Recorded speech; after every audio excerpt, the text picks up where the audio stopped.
הניסים ועל הברכן ועל הגבורות ועל התשועות ועל הנפלאות, על הניסים ועל הברכן ועל הגבורות ועל התשועות ועל הנפלאות שעשית לאבותינו בימים ההם בזמן הזה, בזמן הזה שעשית לאבותינו בימים ההם בזמן הזה.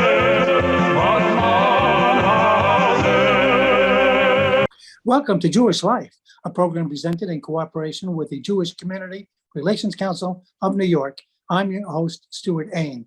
Every week we present programs of particular interest to the Jewish community. Today we're going to be speaking about organ donations and organ transplants. And my guests today are both a donor and a recipient. The recipient is Deb Gill. She's from Fort Lauderdale, Florida. And the donor is Martha Gershun. She's from Kansas City, Missouri. And welcome, both of you, to the program. And so this happened 4 years ago, the transplant and the whole thing. And that would be 2018. And I think that the key thing is you needed a kidney, Deb, and you began to publicize it. And that was the key. Am I right? If you need a kidney, don't be bashful. Go out and tell the world. Am I right? You are very right. I remember someone saying to me, what stranger is going to give you a kidney? And I just put it out, and lo and behold, a stranger came forward who is no longer a stranger. We call each other kidney sisters now, 4 years later, and donated her kidney. And I have led a wonderfully healthy and active life since then. So yes, just right. Let everybody know. Yeah. So the way you put it out, you gave an interview to the Jewish newspaper there in Fort Lauderdale. How did that happen? I had a transplant, a kidney and a pancreas 20 years prior. Yes. And the same newspaper in Kansas City where I lived at the time was, I had done an article on me 20 years earlier. And I just called them and said, would you like to do a follow-up? I need another kidney. It's starting to fail. And they, of course, said yes. And they did a picture and a whole front page story. Local woman needs kidney. And then Martha can probably pick it up from there because. And the name of that newspaper is the Kansas City Jewish Chronicle. There you go. I have to give them a plug. Yes. Good for them. And then Martha, you read it. I did. I read the Kansas City Jewish Chronicle every week for 30 years. And this story really grabbed me. Why? I actually have a family history related to kidney disease. A non-biological cousin in Omaha had polycystic kidney disease and needed a kidney. And at that time, about 15 years earlier, a very close family friend had been a match and they had done a living kidney donation. It was pretty early then. That was early days for living kidney donations. But my family then had been the beneficiary of many more wonderful years with my cousin Ann. And so I knew firsthand what it meant to a family to have a kidney donor step up. I knew the woman who had donated, and she was still healthy and kicking and doing great. So I didn't have any bad ideas in my head. And I read the article and I knew it was a long shot. It's about 1 in 100,000 that an individual stranger will match with a specific other person. But I thought, what the heck? I'm kind of feeling lucky. So I called the Mayo Clinic where Deb was registered and began that process of evaluation. And if I can, Stewart, just say real quickly that I like to pick it up, not that we've done it quite like this before, but we sort of flow together. And for me, the next thing was I had a Facebook message from this stranger saying, I think I'm a match. If you'd like to talk, here's my number. And I remember sitting there just like I am right now, looking at this message, going, I'm not numb now, but I went a little bit numb and a little bit tingly. And I wrote her back and I said, could you give me an hour? Not quite sure what I want to say to you, but I'll call you. And I did. And we were off for the second stage. So that was how through Facebook. Well, I got to tell you, how she reached out. I got a new kidney back in March of 2022. And I, again, just like Martha, an altruistic donor, did not know the person at all. And they just told me, we got a donor and come in. And so I went in and got the kidney. And apparently, and I did it through a group called Renewal. That's a Jewish group in Brooklyn. And they matched her to me. And they posted on their website, say prayers for, and then it gave my Hebrew name, and it was having a transplant today. And so her kids, and I guess other relatives, looked it up and figured out, okay, who's Stewart Ain? And it also said a journalist. So they looked up Stewart Ain, journalist, and there it was right there in Google. Then they went to Facebook and they saw my wife had posted that I was having a kidney, or that I had a kidney transplant that day. So then they were positive, this is me. And so that's how she found it. I didn't know until, months later, I guess, who it was. Yeah. And not until we met several months later. Well, they wouldn't give Martha my information, but right.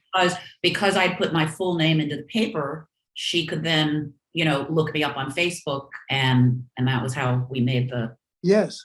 She also knew my family. She could have found me many other ways, but yes, because again, from Kansas City, and it was and now Martha wrote a book with Dr. John Lantos called Kidney to Share, in which she talks about this and says in the book that she knew the relatives and the whole family from Kansas City. So she of them, I think she knew of. Yeah, exactly. So what I found was that people, a number of people did volunteer to be tested, I guess, and but it's so secretive. I to this day do not know how many people, unless they came to me and said, I tested, it didn't work out, whatnot.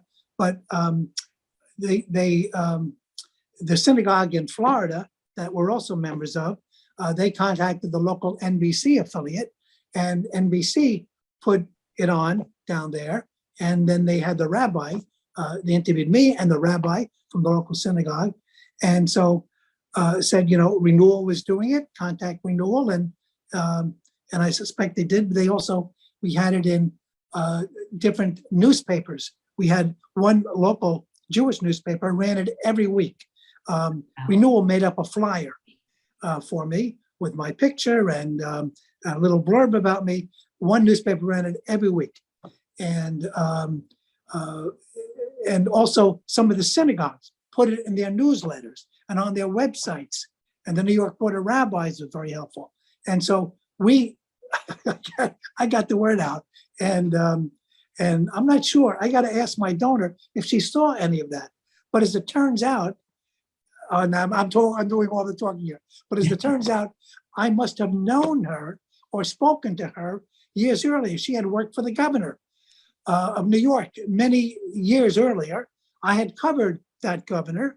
In fact, I said to her, I covered that governor when he went to Israel, and I remember riding with him in a van. It was just the two of us. We had a police escort as we rode from one site to the King David Hotel, and I was interviewing her. And I said to her, "Were you there? Were you at the?" And no, she wasn't in Israel, but I had covered him. So when I found out who she worked for, I contacted people who I knew in the governor's office, and they said, "Oh, she was the one who."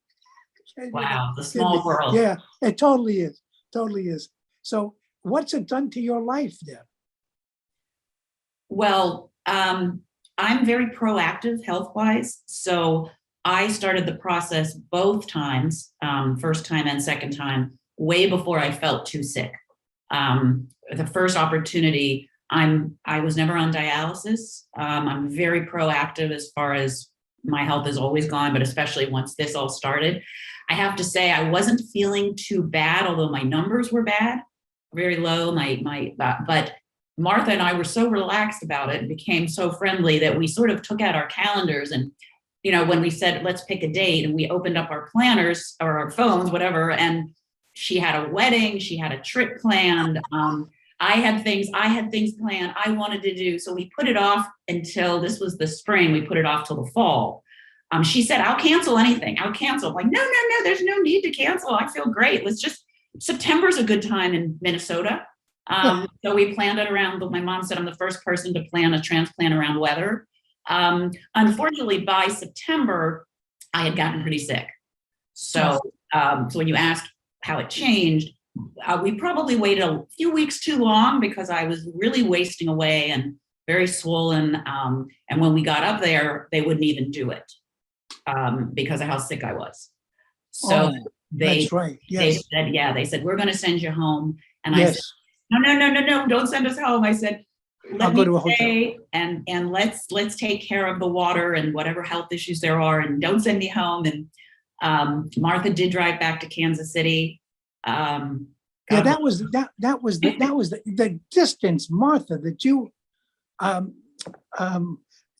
normally, I'm saying normally, I don't know if it's the case, but your distance and traveling and whatnot, that was, as you point out in the book, it was simply unbelievable. Talk about that. How far away were you? I think if I were giving somebody else advice about being a living kidney donor, I would say, honestly, it's easier if you do it in your own hometown.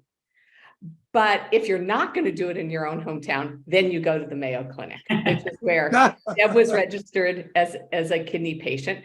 It's the most extraordinary medical care in the world. And I know one of the things that gave me confidence throughout the entire procedure is that I knew the Mayo Clinic would take care of me medically and surgically, that they have some of the best surgeons in the world, some of the best nephrologists. It felt very safe to be in that very famous, really very, very famous place. Deb, I'm really glad that you didn't need the kidney in February, because nobody wants to be in Rochester, Minnesota in February. And I have been, and you don't want to be. Yes. All the times that we went, we were lucky that the weather was at least reasonable. But that one episode that Deb referenced and you talked about, Stewart, that was the scary part of all of this. Deb was already in the hospital, ready to get ready for surgery when they decided that we shouldn't proceed. And they called me. I was spending the night with my husband in a hotel, assuming we'd have surgery the next morning. And they called and said, we're calling the surgery off. Your recipient is too sick. Right. And that explain was what that was. The kidney processes the I don't know, the waste, the bodily waste, right? The fluids and whatnot. And it was retaining the water. And so Yes. what, your legs were all swollen? My legs had been swollen for about a month, but it had moved up into my heart.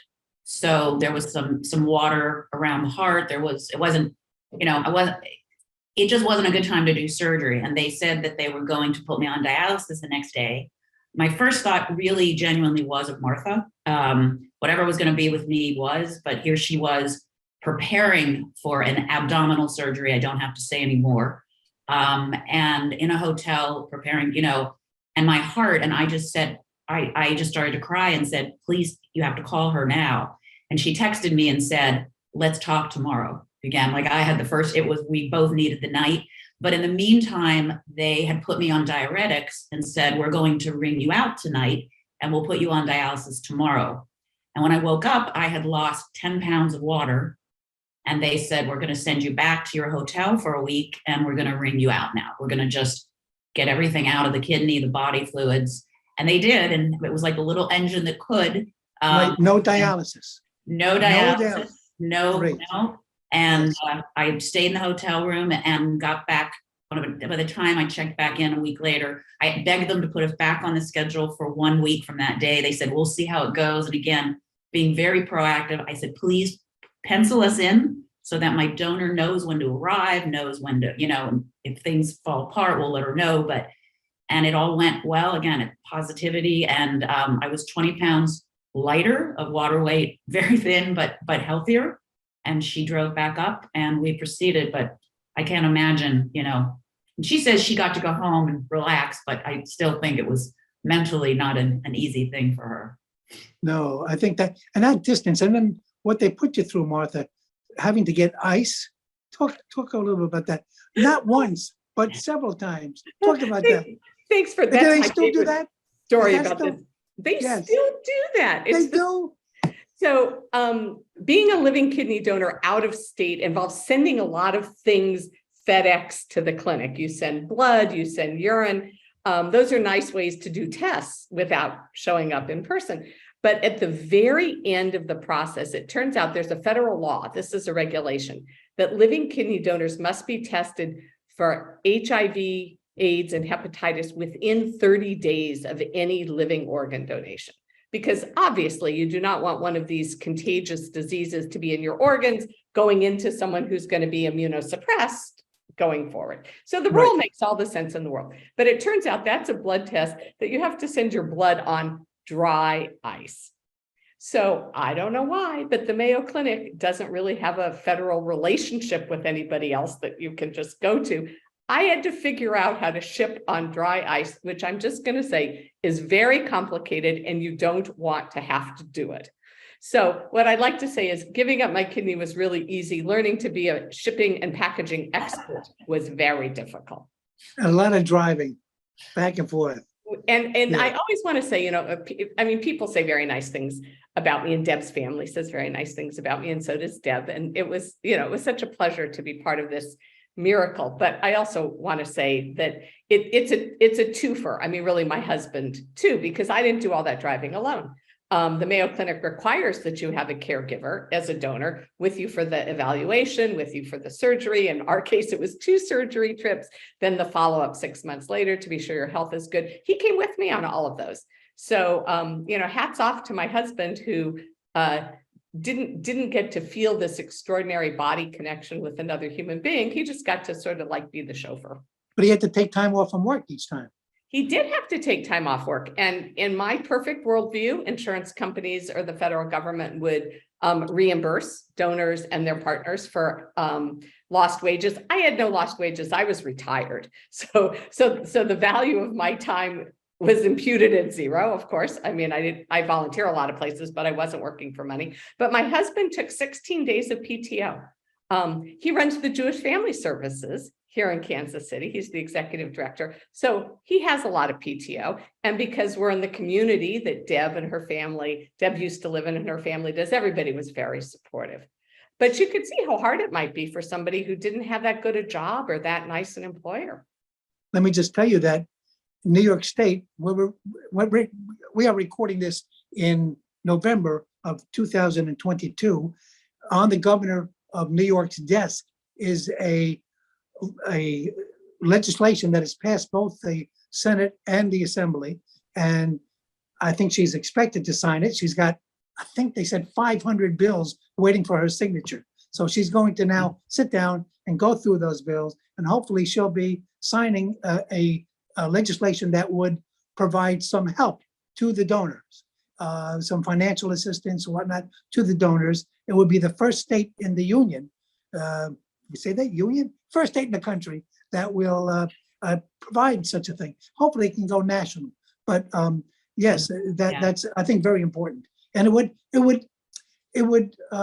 I think, help people who would like to donate, but don't have the time, don't have the, the PTOs that your husband had. Yeah, Yes. and not everybody's retired. I mean, in some ways, kidneys, the younger they are, the better, the healthier they are. I was very healthy at 61, and not very many people are retired at 61. But we really need to make this possible for working adults to do, and not wait for people to get retired in order to be able to afford to do this.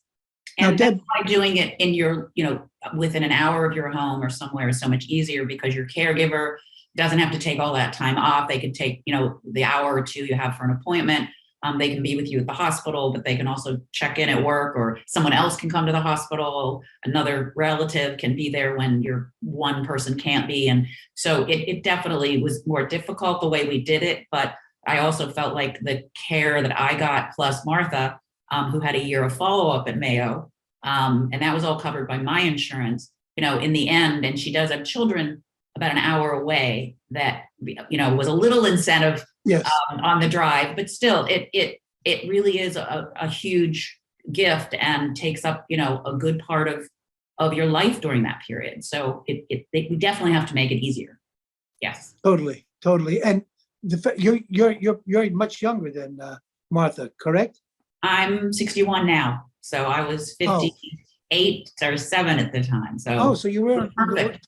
yeah. The age difference really wasn't but 20 years earlier you were much When I got the first one, yeah. I was 37, and my donor was 45, and she was a deceased. That was a deceased donor who had I died in a see. car accident. Oh, So, well, let's talk about that for a second.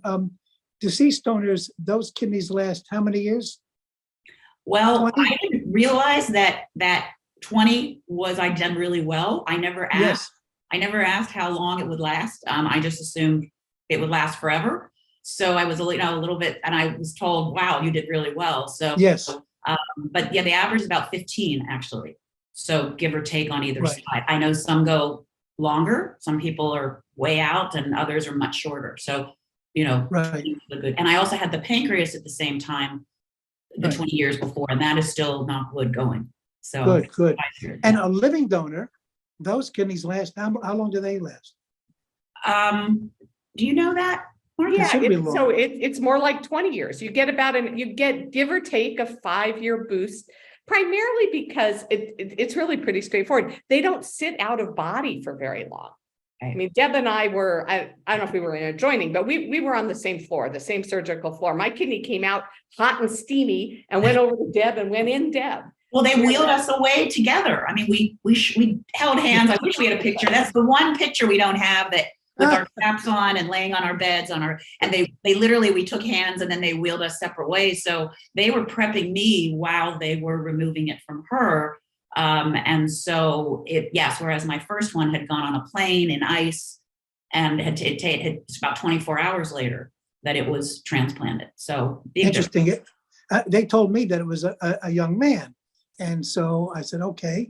And then that morning of the transplant, of the surgery, somebody from Renewal, a rabbi, came in and he said, I just saw your donor. I said, yeah, how is he doing? No, it's not a he, it's a she. I said, are you sure? I said, hey, just talk to her.